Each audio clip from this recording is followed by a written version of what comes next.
이르되 우리가 주를 보았노라 하니 도마가 이르되 내가 그의 손에 못자국을 보며 내 손가락을 못자국에 넣으며 내 손을 그 옆구리에 넣어보지 않고는 믿지 아니하겠노라 하니라.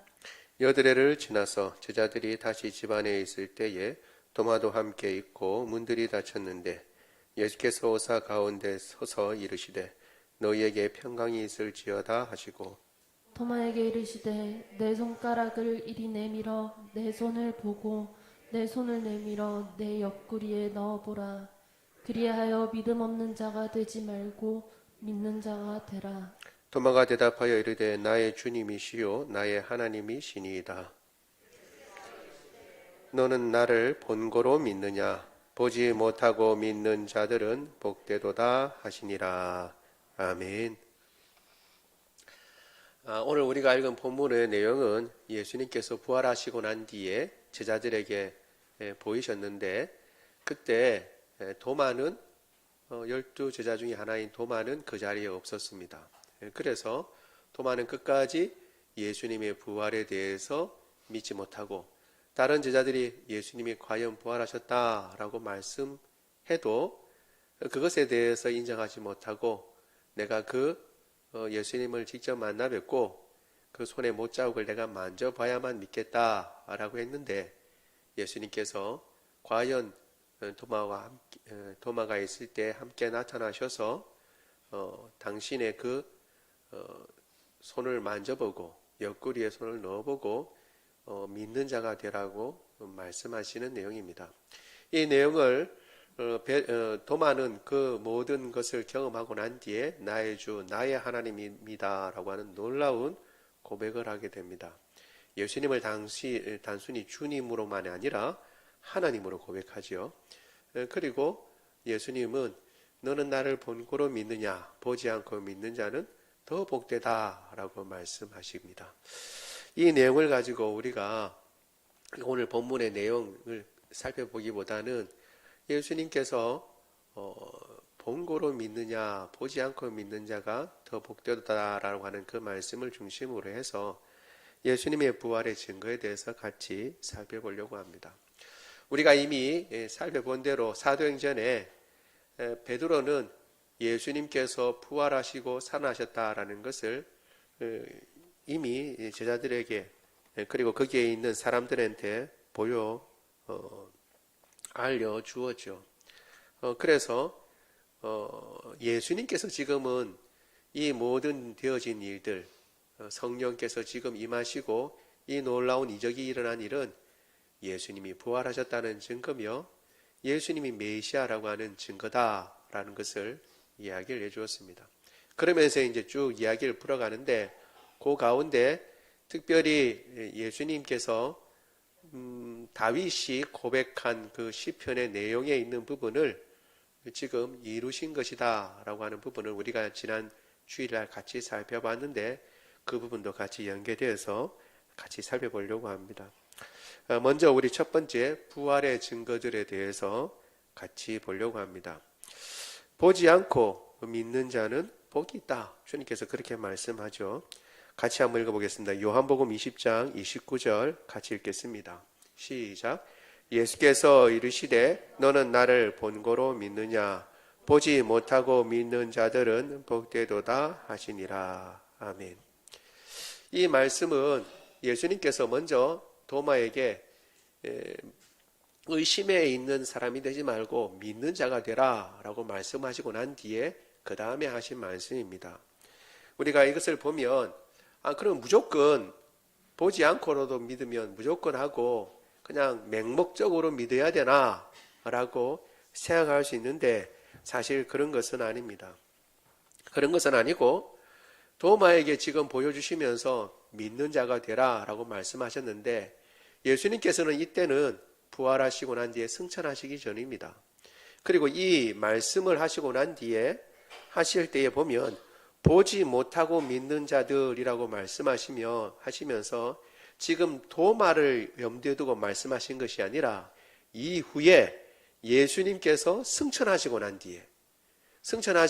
뒤에 예수님의 부활에 대해서 의심이 가는 사람들, 혹은 의심할 수 있는 사람들에 대해서를 염두에 두고 지금 도마에게 말씀하시는 것이라는 것을 알 수가 있습니다.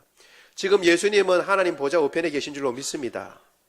그래서 거기에서 지금 다스리십니다. 만물을 다스리시는데 주님께서는 어떤 특별한 때에 특별한 역사를 나타내셔서 당신이 부활하신 것을 사람에게 보이실 수 있습니다. 그러나 예수님을 믿는 모든 사람에게 다 나타나셔서 당신이 다 내 손을 만져보라고 말씀하시거나 혹은 내 옆구리에 손을 넣어보라고 말씀하시거나 그렇게 증거하시는 것은 아닙니다. 어떤 사람은 그렇게 하지만 많은 경우는 그 예수님을 만나본 사람들, 부활을 경험한 사람들의 증거를 통해서, 여러 가지 증언을 통해서, 여러 가지 증거들을 미루어서 그것을 통해서 믿음으로 구원을 얻도록 그렇게 남겨놓으신 것입니다. 뭐냐 하면 예수님을 직접 볼 수 없지만 그 다음엔 어떻게 해요? 직접 볼 수 없지만 믿음을 가지고 그 예수님의 부활을 받아들이도록 하신 것입니다. 우리가 히브리서 11장 전에 한번 살펴보았지만 다시 한번 읽어보도록 하겠습니다. 우리 히브리서 11장 1절 2절입니다. 시작. 믿음은 바라는 것들의 실상이요 보지 못하는 것들의 증거니 선진들이 이로써 증거를 얻었느니라. 아멘. 믿음은 바라는 것들의 실상이요 보지 못하는 것들의 증거다 라고 얘기했습니다. 그러니까 사실 어떻게 해요? 이제 예수님이 승천하신 이후에는 모든 사람들이 다 예수님을 믿을 때 믿음이라는 것을 통해서 예수님을 모시게 됩니다. 이것은 믿음이라고 하는 것은 예수님을 직접 만나보고 도마와 같이 만져보고 믿는 것이 아니라 증언이나 그 모든 것들을 바라보고 그 말씀을 그대로 수납하고 그리고 믿음을 사용해서 예수님을 영접하는 것입니다. 그래서 우리가 이 말씀을 통해서 우리가 알 수 있는 것은 믿느냐 믿지 않느냐도 중요하지만 그리고 난 뒤에 또 어떻게 해요? 어떻게 믿느냐도 중요합니다. 너는 나를 본고로 믿느냐? 그러면 보고서 믿는 사람들이 있죠. 그 당시에 예수님의 부활을 보고 믿는 사람이 있습니다. 도마도 마찬가지고 사도들은 예수님 부활하신 예수님을 만나봤습니다. 보고 믿는 사람이 있고 또 어떻게 해요? 보지 못하고도 믿는 사람이 있는 것입니다. 그런데 예수님의 말씀은 놀랍게도 보지 못하고 믿는 사람들은 더 복되다라고 말했습니다. 왜? 그들은 더 적극적으로 믿음을 사용해서 예수님을 받아들이고 그리고 예수님의 부활을 받아들이기 때문에 그렇습니다. 그렇지만 여러분 믿음을 사용한다는 것이 그냥 다시 말씀드리지만 아무거나 그냥 선포되면 무조건 믿어라. 그게 아니라 믿을 만한 증거를 우리에게 주셨습니다. 부활에 대해서도 많은 증거들이 있습니다. 그래서 우리가 부활절 때마다 설교나 이럴 때에 증거들에 대해서 이야기를 하지만 오늘은 특별히 그 증거들을 집중적으로 같이 살펴보고 이 부활에 대해서 누구라도 묻는다면 예수님 부활하신 거 맞냐? 라고 이야기를 한다면 그래 예수님 부활하셨지. 예수님 부활하신 사건이 이런 일들이 증거가 된다 라고 얘기해 줄 수 있을 뿐만 아니라 우리 스스로도 그 부활에 대한 증거를 확실하게 갖고 흔들리지 않는 사람이 되기를 원합니다. 그래서 지금 이 부활의 증거들을 같이 살펴보려고 하는 것입니다. 먼저 부활의 증거는 빈 무덤입니다. 빈 무덤. 단순히 믿음이 비었을 뿐만 아니라 놀랍게도 예수님이 묻힌 곳을 우리는 알지 못합니다. 많은 사람들은 중요한 사람들은 그 무덤이 다 있습니다. 그래서 그 사람이 어디에 묻혔는지 그리고 그 묻힌 곳에 장식을 하고 그리고 그것을 기념합니다. 그런데 놀랍게도 예수님의 무덤은 없습니다. 단순히 빈 무덤이 아니라 빈 무덤이라도 뭔가 무덤이 있어야 할 것인데 무덤이 없는 겁니다. 왜 그러냐 하면 초기부터 그 사실이 뭘 얘기해 주냐 하면 초기에 처음 믿는 사람들이 무덤에 대해서 관심이 없었다는 것을 이야기해 주는 겁니다. 막달라 마리아는 무덤 예수님이 묻힌 곳을 알고 갔습니다. 그리고 아리마대 사람 요셉이 자신의 무덤에 두었기 때문에 누구든지 무덤을 찾으려고 그러면 찾을 수가 있었을 것이에요. 누구나 다 아는 무덤이었습니다. 비무덤이긴 했지만 누구나 다 아는 무덤이었지만 그 무덤이 어디에 있는지 전해지진 않았어요. 그 당시는 알았지만 왜 그러냐 하면 저 무덤이구나 라고 알았지만 그 뒤에 저 무덤이다, 저 무덤이다, 저 무덤을 기억해야 된다, 예수님이 묻혔던 무덤이다, 예수님을 이틀이라든 혹은 3일이라도 뉘었던 곳이다 라고 강조해서 전해준 사람이 있었다는 거예요, 없었다는 거예요? 없었다는 걸 얘기해 주는 겁니다. 왜? 그것이 중요하지 않기 때문에?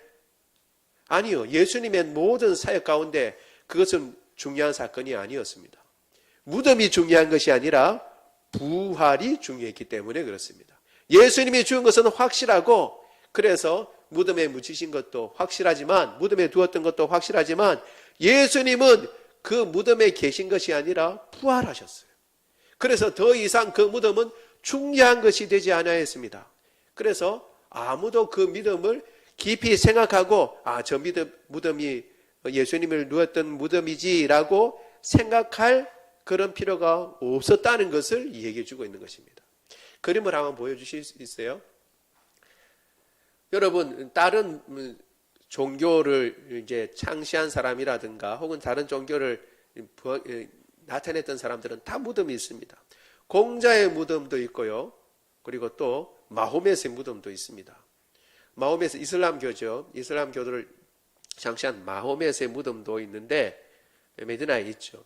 다 그것을 기념하고 그 무덤을 잘 꾸며놓고 그리고 기억하고 사람들이 있습니다. 그런데 이제 같이 보내드렸는데 아마 그거는 참고 구절 이제 그림은 잊어버린 것 같습니다. 여러분 그걸 인터넷에서 찾아보시면 언제든지 공자의 무덤, 마호멧의 무덤 찾으면 다 나와 있어요. 그런데 예수님의 무덤은 없습니다. 알 수가 없어요. 다시 말씀드리지만 왜 이런 일이 있는가? 왜 이런 일이 있는가?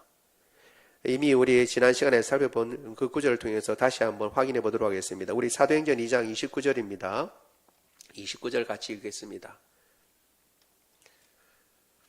참고 구절 시작. 형제들아 내가 조상 다윗에 대하여 담대히 말할 수 있노니 다윗이 죽어 장사되어 그 묘가 오늘까지 우리 중에 있도다. 그리고 31절입니다. 시작. 미리 본고로 그리스도의 부활을 말하되 그가 음부에 버림이 되지 않고 그의 육신이 썩음을 당하지 아니하시리라 하더니. 아멘. 지금 다윗이 말하고 있는 그 시편에는 어떤 분이 어떤 누군가가 그 시체가 썩음을 당하지 않을 것이다. 그리고 음부에 버려지지 않을 것이다 라고 얘기했는데 그가 말한 다윗이 말한 그 사람이 누구냐라는 것이 지금 베드로의 설교의 핵심입니다. 지난주에도 말씀드린 것처럼. 그런데 다윗은 그에 해당하지 않는다는 거예요. 왜? 다윗의 무덤은 지금 베드로가 지금 이야기하고 있는 이때에 이야기하는 곳에 다윗의 무덤이 있다는 거예요? 없다는 거예요? 있다는 거예요. 지금 다윗의 무덤은 지금 있어서 그 묘가 우리 중에 있다. 오늘 우리 중에 있다라고 베드로는 이렇게 설교하고 있습니다. 그러면 죽음을 당하여 썩음을 당하지 아니하고 음부에 버려지지 않는 그 사람이 누구냐? 예수님이다. 이렇게 증언하는 것입니다. 그 말은 지금 베드로는 예수님의 무덤에 대해서 이야기하는 것이 아닙니다. 예수님은 부활하셨다. 그래서 지금 부활하신 예수님께서 이와 같은 성령을 선물로 주셨다라고 강조하고 있는 것입니다. 다시 말씀드리지만 모든 위대한 사람들은 다 무덤이 있습니다. 그런데 예수님만 무덤이 없습니다. 빈 무덤입니다. 이것이 사실 부활을 증거하는 가장 큰 증거 중에 하나입니다. 두 번째는 경비병입니다. 경비병. 마태복음 우리 27장 63절과 64절 같이 읽겠습니다. 시작. 주여 저 속이던 자가 살아 있을 때에 말하되 내가 사흘 후에 다시 살아나리라 한 것을 우리가 기억하노니 그러므로 명령하여 그 무덤을 사흘까지 굳게 지키게 하소서.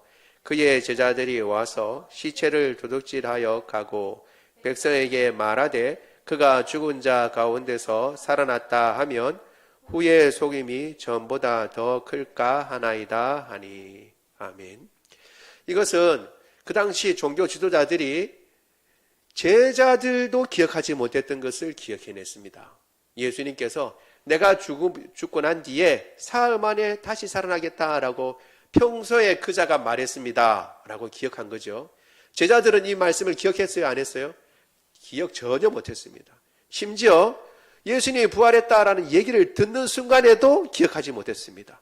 조금이라도 그 말씀을 기억했다면 예수님이 전에 이 말씀을 하셨는데 그 말씀이 이루어졌나 하고 뭔가 의심스럽긴 하지만 그걸 생각하기라도 할 텐데, 보면 성경의 기록을 보면 전혀 기억을 하지 못했어요. 누가 기억했어요? 오히려 대적자들이 기억했습니다. 그래서 어떻게 해요? 다음 날, 예수님이 십자가에 달려 죽으신 다음 날, 부활하시기 전날에 빌라도를 찾아갑니다. 그래서 어떻게 해요? 욕을 합니다. 경비병을 붙여주십시오. 저 묻은 무덤에, 예수님의 시체를 둔 무덤에 사흘 동안에 경비병을 둬서 그 무덤을 지킬 수 있도록 해 주십시오. 왜냐하면 그가 평소에 이같이 이야기를 했는데, 만약에 그의 제자들이 예수님의 시체를 훔쳐가고 난 뒤에 예수님이 부활했다라고 헛된 소문을 퍼뜨린다면 걷잡을 수 없게 됩니다. 그러니까 경비병을 붙여달라라고 얘기했습니다. 그래서 경비병을 붙여줬어요. 그런데 이 경비병이 왜 부활의 증거가 될 수 있냐 그러면, 여러분이 경비병은 우리가 생각하는 것처럼 한두 명 이렇게 붙여서 있는 게 아닙니다. 아이고 죽은 자가 뭘 살아난다고 그래. 그럼 그냥 경비 서고 있다가 우리 그냥 적당히 경비 서다가 그냥 지나가자 그랬는데 예수님께서 그냥 부활하신 게 아니에요. 경비병들은 굳게 지키고 있었습니다. 왜냐하면 그 당시에 경비병이라고 하는 그 사람들의 임무와 그리고 그 사람들이 가지고 있는 것을 조금 이렇게 볼 수 있는 구절이 있는데, 그걸 보면 우리가 알 수 있습니다. 사도행전 12장 3절 4절 같이 한번 보겠습니다. 3절 4절 시작. 유대인들이 이 일을 기뻐하는 것을 보고 베드로도 잡으려 할세 때는 무교절 기간이라 잡음에 옥에 가두어 군인 4씩인 4패에 맡겨 지키고 6월절 후에 백성 앞에 끌어내고자 하더라. 아멘. 옥에 가두고 지키는데 어떻게 해요? 군인이 몇이라고요? 4명이 어떻게 해요? 패로 이렇게 나와 있어요. 그러니까 4명이서 4조, 적어도 몇 명이에요? 16명이 그치고 있는 거예요. 그러니까 경비병을 붙여달라 그랬을 때에 일반적으로 생각할 때 그냥 경비병 한 명이 가가지고 지키거나 몇 명이 가 지키는 게 아니라 조를 짜서 지키고, 그리고 어떻게 해요? 4조로 해서 번갈아 가면서 지켜서 누구든지 어떻게 해요? 지키는데 소홀함이 없도록 그렇게 만든 것입니다. 로마의 그 당시에 경비병을 붙여서 지킨다라고 할 때는 이렇게 지키는 것을 이야기하는 것입니다. 그러니까 예수님 무덤에 누가 지키고 있다 그러면 벌써 어떻게 해요? 4명이 벌써 거기에 있고 또 4명이 돌아가면서 지키고 있다는 것을 우리가 알 수가 있는 것입니다. 그런 상황 가운데 있는데, 그러면 그렇다 하더라도 경비 소홀해가지고 뭔가 시체를 잊어버렸거나 혹은 잘못해서 시체가 없어지면 뭐 그래도 어쩔 수 없는 거 아니냐라고 생각할 수 있을지 모르겠지만 그렇지 않습니다. 지켜야 하는데 못 지키면 어떤 일이 벌어지는가? 그게 이제 우리 아까 읽은 사도행전의 뒷부분에 나옵니다. 18절 19절 같이 한번 읽어보겠습니다. 시작. 날이 새매 군인들은 베드로가 어떻게 되었는지 알지 못하여 적지 않게 소동하니 헤롯이 그를 찾아도 보지 못하매 파수꾼들을 신문하고 죽이라 명하니라. 헤롯이 유대를 떠나 가이사랴로 내려가서 머무니라. 아멘. 그냥 지키라고 그랬는데 잘 못 지키면 어쩔 수 없는 그런 상황이 아니라는 걸 알 수 있죠. 지키라 그랬는데 지키지 못하면 어떻게 돼요? 자기 목숨을 내놔야 해요. 그러니까 경비병을 붙여주십시오라고 해서 경비병이 지금 예수님의 무덤에 있는데 예수님의 무덤에 시체가 없어졌다 그러면 어떻게 되는 거예요? 경비병은 자기 목숨이 위태로운 거예요. 그냥 한번 지키고 있어 보자라고 지키는 그런 수준의 것이 아니에요. 우리가 아는 대로 베드로도 잡아서 죽이려고 했는데 천사가 옥문을 열어서 베드로가 나왔습니다. 베드로도 자기가 이게 진짜 일인가 싶어서 나오다 보니까 어느새 옥문을 나왔었어요. 그리고 난 뒤에 다음날 보니까 베드로는 옥이 없으니까 지키고 있던 그 사람들을 다 죽였다. 신문하고 죽였다라고 얘기를 하고 있잖아요. 그러니까 이 경비병들에게는 무덤을 지키고 있는데 그 무덤에 시체가 없다는 것은 큰일 날 일입니다. 아주 큰일 날 일. 결국 그렇게 해서 어떻게 됐어요? 성경에 보면 결탁을 합니다. 종교 지도자들과 경비병들이 결탁을 하는 내용이 나오는데 28장 13절 15절이 나오죠. 같이 읽겠습니다. 마태복음 28장 13절에서 15절입니다. 시작. 이르되 너희는 말하기를 그의 제자들이 밤에 와서 우리가 잘 때에 그를 도둑질하여 갔다 하라. 만일 이 말이 총독에게 들리면 우리가 권하여 너희로 근심하지 않게 하리라 하니 군인들이 돈을 받고 가르친 대로 하였으니 이 말이 오늘날까지 유대인 가운데 두루 퍼지니라. 아멘. 여러분, 이렇게 결탁을 하고 결국은 이 경비병들이 어떻게 해요? 죽었다는 거예요? 안 죽었다는 거예요? 안 죽었다는 것입니다. 여러분, 경비병들이 안 죽었다는 것이 사실은 부활의 증거입니다. 만약에 경비병이 정말 시체가 도둑질되고 그리고 그 문제가 큰 문제라는 거 우리가 아는 대로 시체가 없어졌다 그러면 어떤 일이 벌어져야 돼요? 경비병이 죽어야 돼요. 얘기를 할 게 없습니다. 그러니까 이 말은 뭐냐면 경비병이 자기의 임무를 완수하지 못했다. 다른 말로 하면 어떤 이유에든지 시체가 없어졌다는 게 확실하다는 거예요? 안 확실하다는 거예요? 확실하다는 거예요. 시체가 없어진 건 확실해요. 그러니까 어떻게 해요? 예수님의 그 시체를 제자들이 갖고 갔다, 훔쳐갔다, 혹은 예수님이 어떻게 잊어버렸다 이렇게 얘기할 수 있지만 그런 건 없어요. 예수님의 시체는 누가 가져간 것이 아니라 왜? 내편화돼서 지키고 있었으니까 그 사이를 뚫고 제자들이 어찌 시체를 훔쳐가겠어요? 더군다나 도망간 그들이. 그러니까 이건 말이 안 되고 적어도 이 사실이 이야기해줘. 경비병들이 이 뒤에 일어난 사실들 혹은 경비병들이 죽지 않고 오히려 그러한 사실을 퍼뜨렸다는 사실이 더 분명하고 확실하게 뭘 얘기해주고 있냐면 예수님의 시체는 실제로 없어졌다. 예수님께서 부활하셨다라는 것을 더 확실하고 더 분명하게 보여주고 있는 것입니다. 원래대로 이렇게 되어지지 않고 그 일이 그렇게 되어지지 않았다는 것은 반대로 종교 지도자들과 결탁한 것이 분명하고 예수님은 부활하신 것 외에 다른 일이 일어나지 않았다라는 것을 보여주고 있는 것입니다. 더욱 예수님의 부활을 확증하는 것입니다. 만약에 시체를 잃었다 그러면 죽어서 죽음에 처했을 것입니다. 그런데도 그들은 살아있고 시체는 없어졌어요. 시체가 진짜 그냥 우리가 생각하는 것처럼 그냥 없어졌다면 그들은 죽어야 돼요. 그리고 종교 지도자들도 그들을 같이 이렇게 이야기할 이유가 없는 것입니다. 예수님께서 부활하셨기 때문에 이 사실이 이렇게 진행된 것입니다. 세 번째 또 예수님의 부활을 나타내는 것은 뭐냐면 벌써 500명 이상이 된 증인들이 있다는 것입니다. 그 당시에 고린도전서 15장 3절에서 8절을 우리 천천히 한번 읽어보겠습니다. 시작. 내가 받은 것을 먼저 너희에게 전하였노니 이는 성경대로 그리스도께서 우리 죄를 위하여 죽으시고 장사 지낸 바 되었다가 성경대로 사흘 만에 다시 살아나사 게바에게 보이시고 후에 12 제자에게와 그 후에 500여 행제에게 일시에 보이셨나니 그 중에 지금까지 대다수는 살아있고 어떤 사람은 잠들었으며 그 후에 야고보에게 보이셨으며 그 후에 모든 사도에게와 맨 나중에 만삭되지 못하여 난 자 같은 내게도 보이셨느니라. 아멘. 여기에 바울이 지금 고백하고 있는 것은 고린도전서, 고린도에 보내는 편지 가운데에 예수님이 부활했다라는 것을 지금 이야기를 해주고 있는 부분입니다. 그런데 우리가 아는 대로 마지막에 만삭되지 못하여 난 자 같은 나라고 얘기한 것은 옛날부터 자신을 낮춰서 하는 말입니다.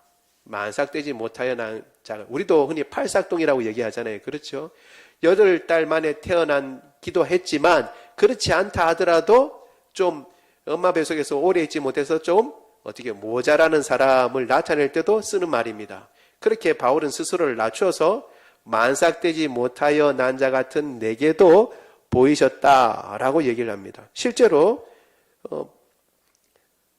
바울은 지금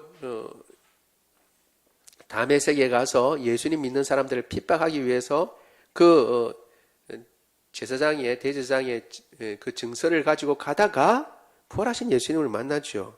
사도행전 22장 8절에 그렇게 이야기하고 있습니다. 같이 읽겠습니다. 시작. 내가 대답하여 주여 누구시니까 하니 이르시되 나는 내가 박해하는 나사렛 예수라 하시더라. 아멘. 예수님을 만났어요. 그런데 바울이 지금 이렇게 고린도전서에 이야기하는 걸로 봐서 내가 지금 박해하는 이 분이 예수님이구나. 예수님이 진짜 부활하셨구나 라고 그냥 단순히 믿음으로 끝난 게 아니라는 것을 알 수 있습니다. 뭐냐 하면 그 다음엔 살펴보았어요. 바울이 그냥 단순히 500명이나 되는 사람들이 살아있다 이걸 지금 얘기하는 것이 아니라 이 맥락은 뭐냐면 바울이 진짜 예수님이 부활하셨는가를 어떻게 봤다는 거예요? 먼저 성경을 봤다는 거예요. 그래서 어떻게 얘기하고 있어요? 이는 성경대로 그리스도께서 우리를 위하여 죽으시고 장사 지낸 바 되었다가 성경대로 사흘 만에 다시 살아나사. 그 말은 바울이 성경을 열심히 보면서 예수님의 부활에 대해서 이야기하고 있구나라는 것을 살펴봤다는 거예요? 안 봤다는 거예요? 살펴봤다는 거예요. 그러니까 부활하신 다메섹 가다가 예수님 만났어 이걸로 끝난 게 아니라 내가 만난 그분이 진짜 예수님이 맞나라고, 그리고 예수님이 어떻게 해서 부활하셨지? 라고 하고 성경을 유심히 보고 살피고 공부해서 그래서 어떻게 해요? 성경대로 예수님은 부활하셨다라고 말하는 것입니다. 뿐만 아니라 어떻게 해요? 쭉 이야기를 합니다. 어떻게 해요? 게바에게 보이시고, 게바는 베드로입니다. 베드로의 게바에게 보이시고 12제자에게와 그 위에 500여 형제에게 일시에 보이셨다. 지금 이렇게 줄줄 이야기하는 것은 뭐냐면 자기가 이제 이야기하면서 예수님 부활하신 예수님을 만난 사람들을 열거하는 겁니다. 그냥 가만히 있다가 열거될 수 있는 게 아니라 부활하신 예수님을 자기 말고 또 만난 사람들이 이렇게 있다는 것을 알았다는 것이고 조사했다는 것을 이야기하는 것입니다. 나만 예수님 만난 게 아니라 부활하신 예수님을 다메섹상에서 나만 본 게 아니라 실제로 본 사람들이 또 있다. 누구냐? 베드로가 봤고 500명이나 되는 사람이 한꺼번에 본 일도 있다. 내가 그것을 조사해서 보니까 그 500명이나 되는 사람들이 봤다고 하는 이야기도 내가 들었다는 거예요. 그리고 단순히 들은 게 아니라 그 사람들 중에 지금 내 알아는 사람들 중에 태반이나 살아있다는 거예요. 지금 살아있다는 거예요. 지금 편지 보내는 지금. 그러니까 고린도 교회 내에서 부활을 의심하는 사람이 있다면 지금 내가 언급한 이 사람들을 만나봐라는 거예요. 만나봐라. 예수님 대다수나 살아있고 야고보에게도 보이셨다. 이 야고보는 아마도 요한과 야고보라고 하는 그 야고보가 아니라 예수님의 동생인 야고보라고 생각합니다. 왜냐하면 보통 성경에서 언급될 때 야고보는 항상 요한과 같이, 요한의 형제인 야고보는 같이 언급되지 야고보 혼자 언급되는 부분은 거의 없습니다. 그러니까 이것은 예수님의 제자이고, 나중에 우리가 사도행전을 쭉 보면서 알겠지만 예루살렘 그 전체 회의를 주관한 예수님의 동생인 야고보라고 생각합니다. 모든 사도, 그리고 나 바울도 봤다. 목격자들이, 증인들이 있다라는 것입니다. 그러니까 우리가 어떻게 해요? 전에도 말씀드렸지만 어떤 사람이 마술을 통해서 일시에 어떤 한 시간, 어떤 짧은 시간 동안 여러 사람들을 속일 수는 있어요. 혹은 한 사람을 오랫동안 속일 수 있어요. 대표적인 영화가 있는데 트루먼 쇼인가라는 영화는 한 아이가 태어날 때부터 아이의 세트장을 만들어서 그 아이를 속이며 그 아이가 자기가 살고 있다고 생각하는 그것이 사실은 무대였는데 그것을 전 세계에 방송하는 그런 것을 이제 가상의 것을 생각하고 영화를 만든 영화도 있습니다. 그건 어떻게 해요? 한 사람을 속이는 겁니다. 그런데 그조차도 어떻게 해요? 정말 속이지 못했어요. 나중에는 알게 되죠. 자기가 내가 만나는 사람들이 전부 다 진짜 사람들이 아니라 나를 이렇게 속이고 가상으로 이렇게 얘기하는 연극이었구나라는 것을 알게 됩니다. 그러니까 지금 바울이 이야기하는 내용이 어떤 내용이냐면 일시적으로 어떤 사람은 500명이나 된 사람 만날 수 있어. 그러나 계속적으로 부활하신 예수님을 만난 사람들이 있을 수는 없다는 거예요.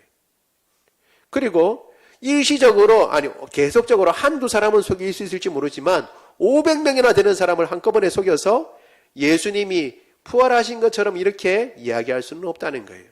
이 말이 말하는 게 뭐냐면 예수님의 부활을 본 사람들이 분명히 있고 증인들이 확실하게 있다라는 것을 이야기하고 있는 것입니다. 예수님은 부활하셨습니다.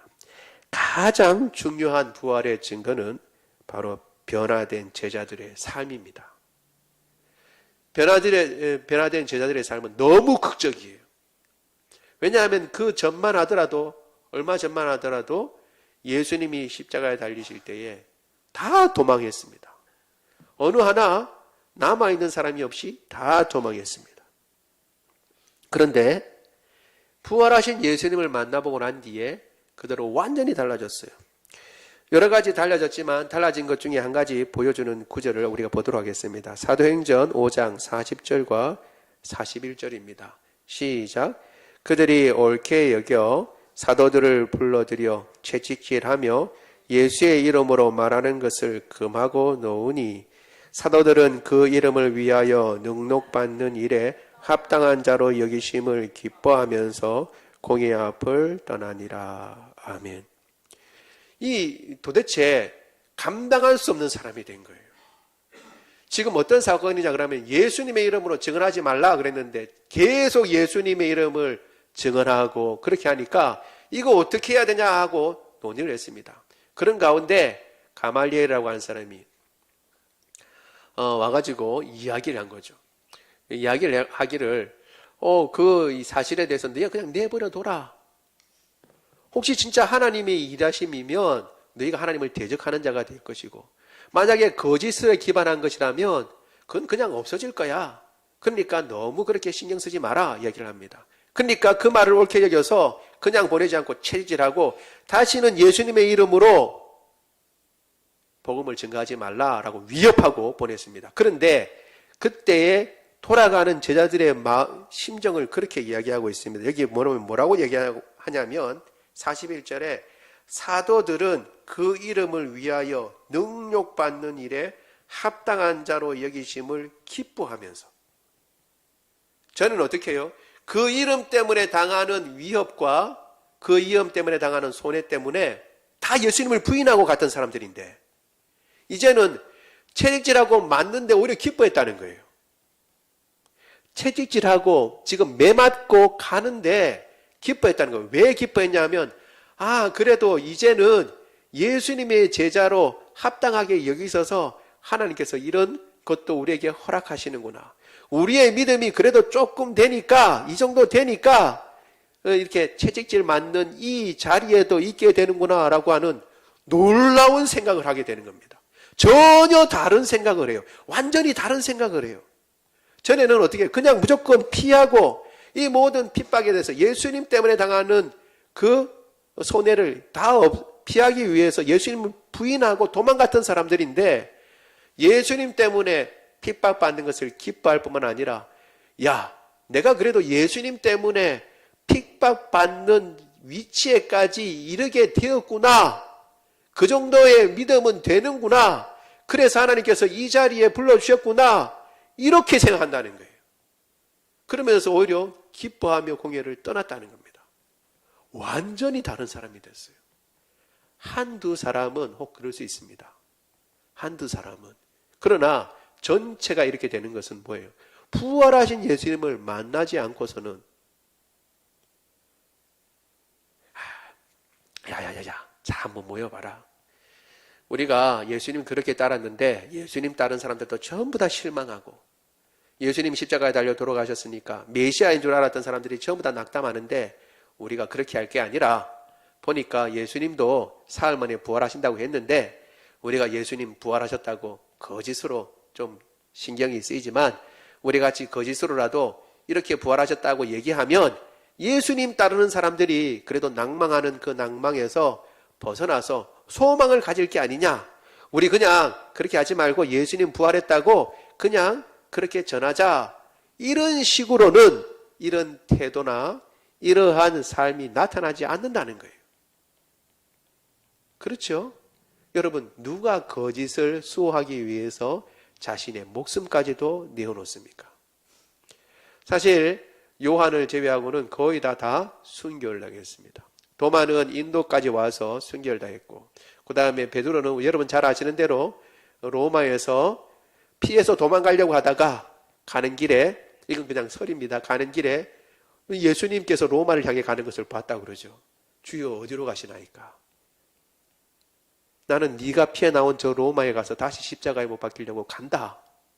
그러니까 그때서야 깨닫고 베드로가 다시 로마로 들어가서 십자가에 못 박는데 주님과 함께 똑같이 모습으로 십자가에 못 박을 수 없으니까 거꾸로 매달아 달라. 그래서 십자가에 거꾸로 매달려서 죽었다는 그런 설이 있습니다. 베드로는 다 십자가에 못 박혔습니다. 부활하신 주님을 만나지 않고서는 도저히 일어날 수 없는 삶의 변화인 것입니다. 부활을 경험하고 바뀐 제자들의 삶, 공개적으로 예수님의 제자임을 드러냈습니다. 나는 네 지금 뭔 말하느냐? 나는 저 예수와 같이 있지 아니하였다. 네 말하는 말을 보니까 갈릴리 방언을 이야기하는데 같은 한패 아니냐? 아니야. 저주를 하고 예수님을 부인했던 그 베드로가 어떻게 해요? 예수님의 제자인 것을 분명하게 드러내고, 너희가 지금 듣는 이 방언, 외국어로 되어 있는 이 하나님의 큰 일을 말하는 이 일은 예수님이 메시아인 것을 드러내는 것이다 라고 담대하게 말할 수 있게 된 것입니다. 핍박과 죽음을 두려워하지 않습니다. 다시 말씀드리지만 거짓의 목숨을 바꾸는 사람은 없습니다. 그리고 예수님께서 부활하신 것이 확실하다면 이런 모든 증거들을 보고, 그리고 난 뒤에 예수님의 부활이 확실하다. 예수님이 과연 부활하셨다. 그것이 확실하다면 예수님은 메시아임이 확실한 것이고 온 세계의 구세주인 것이 확실한 것이며, 예수님이 십자가에 달려 돌아가신 것은 바로 우리의 죄 때문에 십자가에 달려 죽으시고 부활하신 것이 확실한 것입니다. 주님께서 부활하셨으므로 우리의 모든 죄값을 담당하시고 그 죄를 씻어주시며 구원사역을 완성하신 줄로 믿습니다. 더 이상 다른 것이 필요가 없어요. 거기다 더 보탤 것도 없고 더 쌓을 것도 없습니다. 이미 예수님께서 부활하심으로 영원한 생명을 가지심으로 예수님을 믿는 사람은 같이 죽은 자가 되고 예수님이 부활에 같이 동참하게 되어 영원한 생명을 가지게 되는 것입니다. 그러니까 예수님의 부활은 너무나 확실한 사건이고 분명한 사건인데 사람들은 그것에 관심을 가져두지 않습니다. 역사적으로 많은 사람들이 예수님의 부활의 허구성을 알리기 위해서 나름대로 노력을 했습니다. 그러다가 오히려 반대로 예수님의 부활이 확실하다고 인정할 수밖에 없습니다. 한 번씩 제가 말씀드리는 벤허라고 하는 영화가 있는데, 그 영화를 쓴 사람이, 그 쓴이도 사실은 예수님의 부활을 거부하고 거짓임을 드러내겠다고 연구하다가 오히려 예수님의 부활을 인정하게 되고 벤허라고 하는 그 소설을 쓰게 되고, 그 소설이 이제 영화화되어서 영화로 우리가 보게 된 것이죠. 이와 같이 예수님의 부활은 확실한 것입니다. 그리고 예수님이 메시아인 것도 확실한 것입니다. 그러면 둘째 우리가 봐야 되죠. 한 가지만 보겠지만 둘째로 뭐냐면 부활이 확실하다는 면입니다. 부활이 확실하다면. 예수님께서 부활한 것이 확실하다면 그러면 우리가 이 구절을 읽을 수밖에 없습니다. 고린도전서 15장 58절입니다. 같이 읽겠습니다. 시작. 그러므로 내 사랑하는 형제들아 견실하며 흔들리지 말며 항상 주의 일에 더욱 힘쓰는 자들이 되라. 이는 너희 수고가 주 안에서 헛되지 않은 줄을 알미라. 아멘. 고린도전서 15장 전체가 부활장입니다. 부활장, 부활에 대해서 바울이 이야기를 하고 있는 것입니다. 그리고 마지막 결론 58절이 마지막 결론으로 이야기하는 것입니다. 부활이 이렇게 확실하다 라고 얘기합니다. 부활이 이렇게 확실하다. 그 전에 쭉 이야기를 합니다. 그 부활의 의미도 다 이야기를 해줍니다. 그러기 때문에 그러므로 이 부활이 이렇게 확실하기 때문에 내 사랑하는 형제들아 라고 얘기합니다. 견실해라. 흔들리지 마라. 항상 주의 일에 더욱 힘쓰는 자들이 되라 라고 얘기하고 있습니다. 여러분, 견실한다는 것은 이렇게 딱 움직이지 않고 그대로 서서 뒤에 있는 거하고 똑같이 흔들리지 말라는 거하고 똑같은 것입니다. 여러분, 하나님의 일을 할 때마다 우리가 주의 일을 할 때마다 흔들릴 때가 있습니다. 내가 이렇게 하는 건 누가 알아주느냐? 그리고 내가 이렇게 살아도 되는가? 많은 사람들은 이 세상에 살면서 누릴 거 다 누리고 그리고 자기들이 좋아하는 거 다 행하면서 살아가는데 나는 예수님 믿기 때문에 하지는 못하는 일들이 많이 있습니다. 차마 예수님 차마 믿지 않아야 했더라면 거침없이 할 수 있는 일인데 예수님 믿기 때문에 어떻게 해요? 못하는 거예요. 못하는 거. 그리고 어떻게 해요? 어쩔 수 없이 어떻게 해요? 욕심이 끌려서 해도 찝찝한 거예요. 그래서 다시 회개하고 돌이키죠. 맨날 회개하고 돌이키고 또 회개하고 돌이키고 또 잘못했는데 또 회개하고 돌이켜요. 왜 이 일을 하냐는 거예요. 왜? 미친 사람도 아니고 맨날 할 일 같으면 마음 편하게 그냥 하면 되는데 해놓고서도 또 찝찝해서 잘못했습니다. 다시는 안 그러겠습니다. 왜? 누가 보면 야, 너 미친 거 아니냐 라고 얘기할 정도로 왜 이 짓을 하느냐는 거예요. 왜? 예수님이 부활하셨기 때문입니다. 예수님이 부활하셨고 우리는 이 세상에 속한 사람이 아니라 그 영원한 생명을 받은 사람이기 때문에 흔들리지 말라는 거예요. 흔들리지 마라. 견실해라. 믿는 도리를 굳게 잡고 흔들리지 말고 항상 주의 일에 더욱 힘쓰는 자들이 되라. 왜냐하면 영원히 남는 일이 있고 영원히 남지 않고 썩어 없어질 일이 있는 거예요. 우리가 알다시피 어렸을 때는 이게 진짜 중요한 일인 줄 알고 붙잡고 그렇게 애쓰고 이거 안 되면 안 된다라고 했는데 나중에 커보면 아무것도 아는 일들이 얼마나 많이 있습니까? 그런데 지금 우리가 이야기하고 있는 주님 이거 안 되면 안 됩니다. 이거 그렇게 해야 주님 영광을 위한 일입니다 라고 하는데 가만히 보면 어떻게 해요? 전부 다 내 욕심을 가지고 했던 일들이 많죠.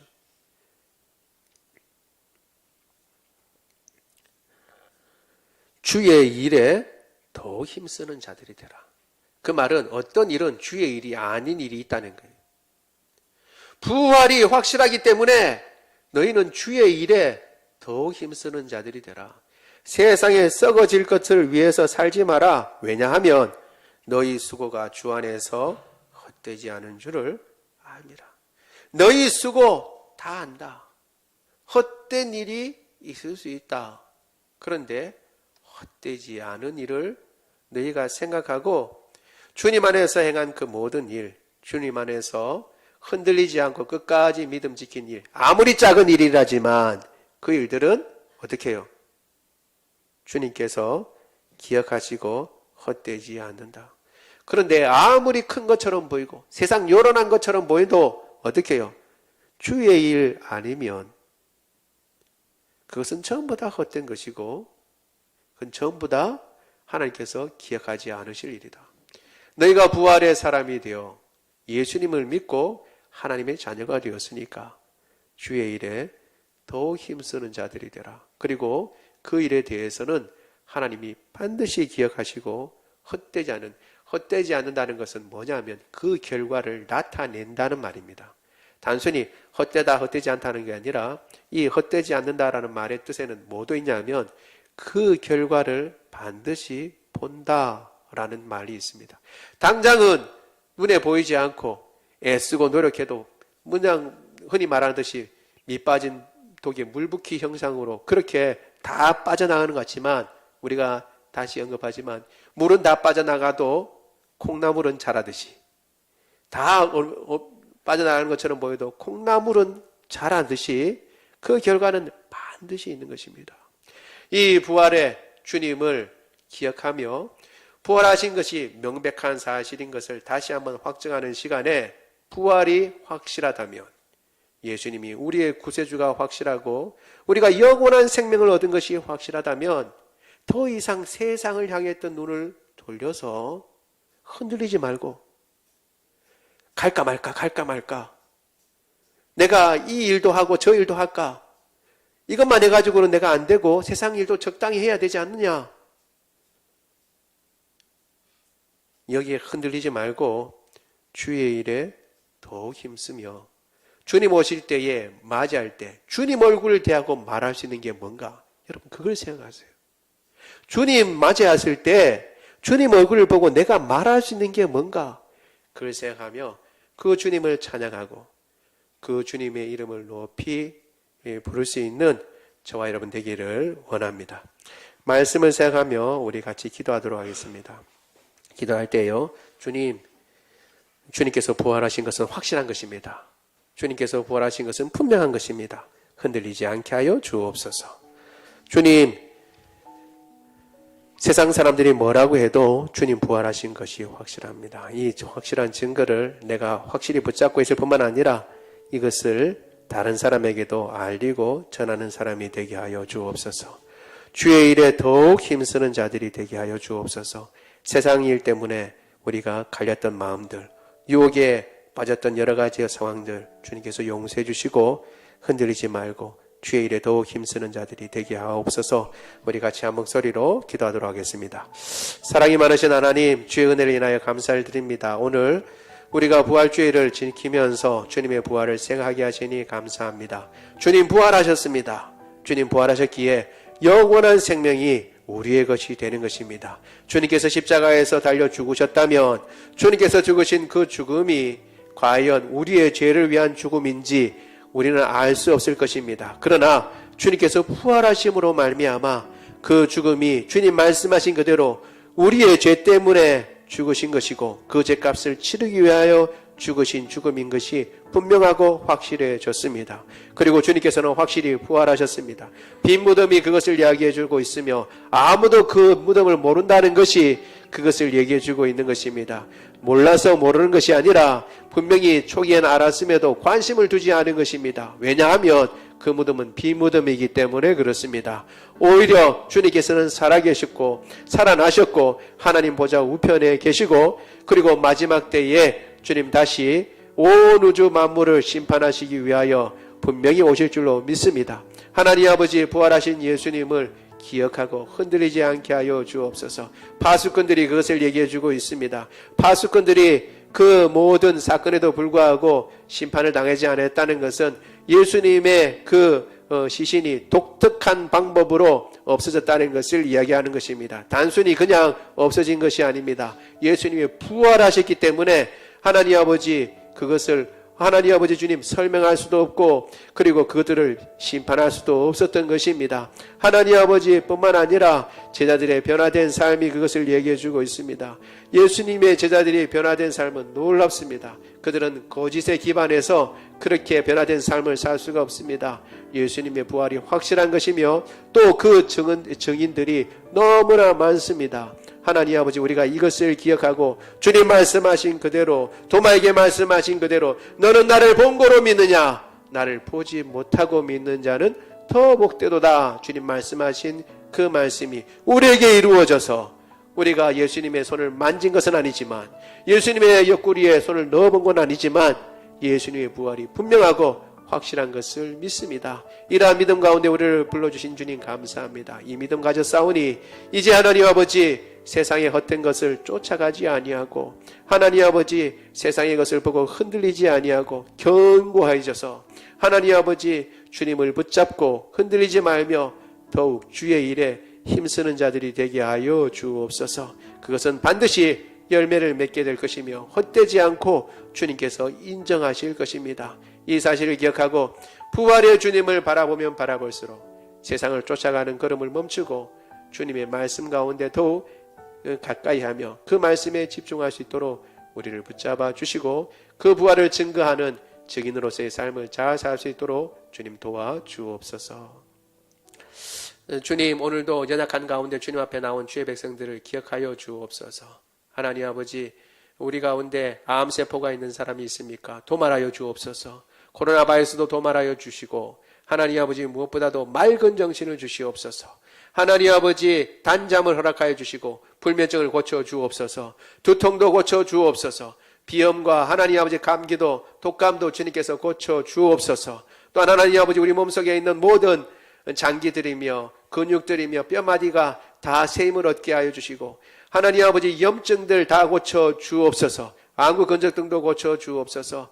맑은 정신을 주님께서 허락해 주시옵소서. 모든 호르몬들이 제 기능을 발휘하고 균형을 잡으며 하나님 아버지 그리하여서 주님 오시는 그날까지 기쁨과 감사 가운데 건강한 가운데 주님 맡기신 사명 잘 감당할 수 있도록 주님 도와 주옵소서. 우리 주 예수 그리스도의 이름으로 기도드리옵나이다. 아멘. 다 같이 일어나셔서 우리 찬양하도록 하겠습니다.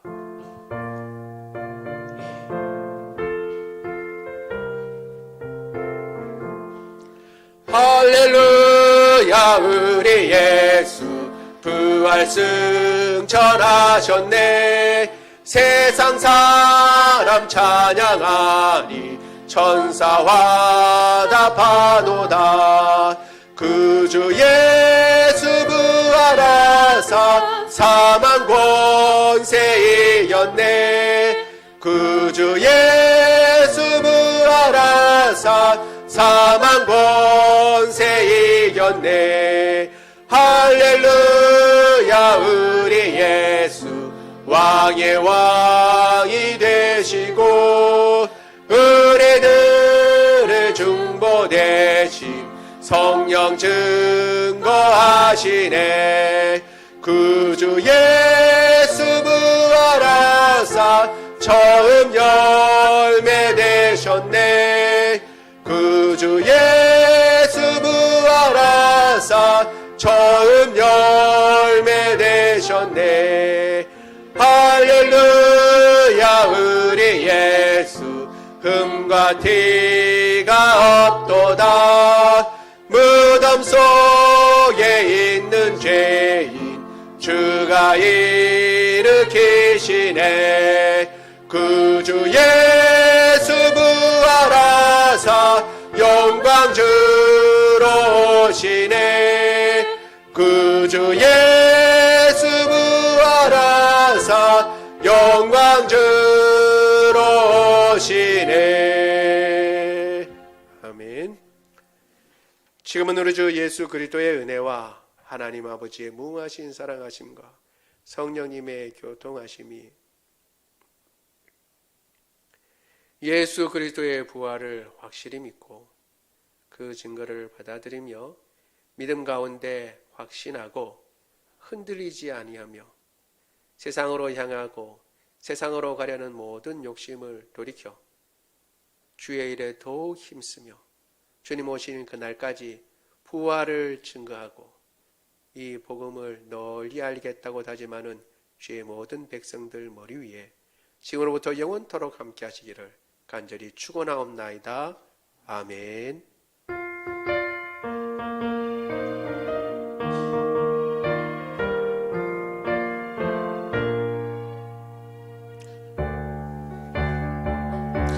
살아계신 주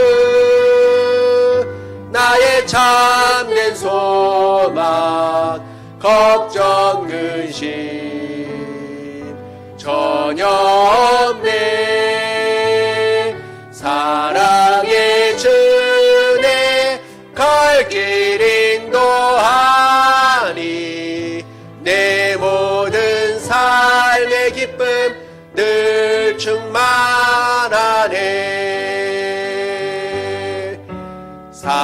살아계신 주 나의 참된 소망 걱정 근심 전혀 없네 사랑의 주내 갈 길 인도하니 내 모든 삶의 기쁨 늘 충만하네.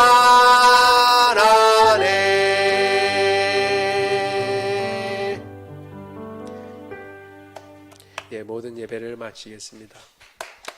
참 우리 청년부에서 부활절 기념해서 이렇게 초콜릿을